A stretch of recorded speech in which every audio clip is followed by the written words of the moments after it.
The Honourable Peter Dunn. Mr Chairman, that contribution reminds me that I ought to reply to the New Zealand First member who spoke earlier about the housekeeper and childcare rebate. Mr Chairman, for the benefit of the member, I gather she may now have the regulatory impact statement and will have read paragraphs 7, 8 and 9, which set out the background fairly clearly. But for the benefit of the member in the House, can I simply say this, that the rebate was first put in place in 1933 in quite different social circumstances from today. The average claim on that rebate is now $263 per annum, so it's not a huge money spinner for the families who might have been making that claim. It's about $5 a week.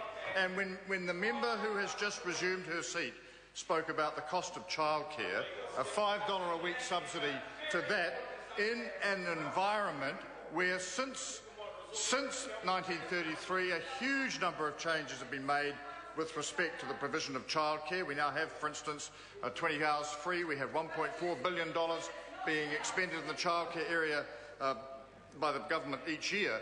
The rationale for the policy has long since ceased to be. With respect to the housekeeper claim, it is worth making the point, to the benefit of the member, that there are a number of families with disabled children who currently use the housekeeper claim in respect of their circumstances. But in fact, when you look at the range of disability support services currently provided and the money that's provided for in this budget and last year's budget, when you also look at the Ministry of Social Development's child disability allowance and the disability allowance generally, the rationale for then saying on top of that you can claim a claim which has a maximum of about $310 a year, $310 a year, really ceases to be.